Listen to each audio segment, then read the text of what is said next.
Alors, qui est le personnage de Jan Karski qui donne son titre à votre roman? Jan Karski, c'est un messager de la résistance polonaise pendant la Seconde Guerre mondiale. C'est quelqu'un qui fait sans cesse le trajet entre Varsovie et Londres, puisque c'est à Londres que le gouvernement polonais est parti en exil. D'abord à Paris, puis à Londres. Donc Jan Karski, c'est un résistant, et c'est quelqu'un qui, à un moment de l'année 1942, vers le milieu, fin août, début septembre, va rencontrer deux hommes du ghetto de Varsovie. Ce sont des responsables, deux leaders juifs, l'un du Bund, le parti socialiste, et l'autre, un parti sioniste. Et ces deux hommes, qui sont au courant des activités clandestines de Jan Karski, l'invitent à entrer dans le ghetto de Varsovie par deux fois, et afin qu'il voie de ses yeux ce qui se passe et qu'il puisse le répéter aux Alliés. Et ces deux hommes vont le charger d'un message qu'il apprend par cœur. Il se trouve que Jan Karski a témoigné, si je puis dire, 35 ans après, dans le film de Claude Lanzmann, Shoah, et qui date donc de 1985. Et dès 1978-79, Claude Lanzmann le retrouve.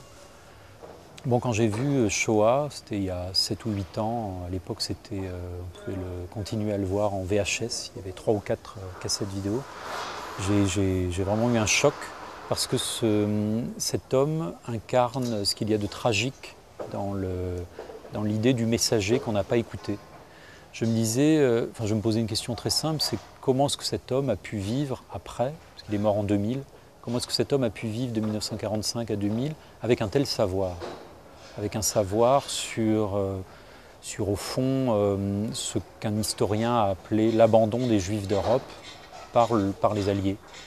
Alors, une grande partie des faits se déroule en Pologne sous l'occupation, double occupation d'ailleurs, les Russes d'un côté, les Soviétiques et les Allemands, et on pense inévitablement à la formule de Jarry en Pologne, c'est-à-dire nulle part. C'est vraiment ça.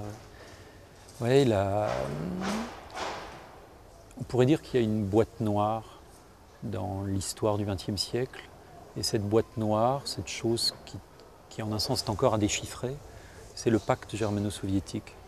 C'est-à-dire ce moment de l'histoire tout à fait stupéfiant où les nazis et les staliniens conspirent ensemble. En réalité, comme vous savez, ils conspirent l'un contre l'autre déjà. Mais à ce moment-là, la criminalité de ces deux bords se conjugue. Et il se trouve que la mise en action de cette criminalité a lieu sur un territoire qui, de fait, va être totalement anéanti. C'est la Pologne. Ce qui m'intéressait, oui, c'était finalement de faire du Polonais une figure. À un moment dans le roman, au fond, je dis que le Polonais, tel que Jan Karski l'incarne, évidemment Jan Karski est une exception, c'est une singularité, c'est quelqu'un qui est pris en otage par l'histoire.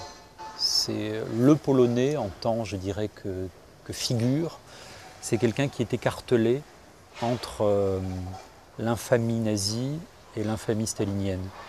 Pour moi, la Pologne, c'est moins, comme le dit Jarry de manière très ironique, dans une sorte d'éclat de rire, c'est moins le pays de nulle part que le pays de la solitude, de la dévastation. Finalement, tout le monde était d'accord pour l'extermination des Juifs d'Europe, soit par action, soit en laissant faire. Mais la grande question qui demeure, c'est pourquoi, dans quel but, dans quel intérêt? Oui, là, vous soulevez une question qui est considérable. Ces dernières années, j'ai lu énormément de livres sur ces questions, notamment un livre d'un historien américain qui s'appelle David Wyman, qui s'appelle L'abandon des Juifs d'Europe par l'Amérique. Il y a toutes sortes de raisons, si je puis dire, mais j'ai vraiment la sensation, après avoir écrit ce livre, que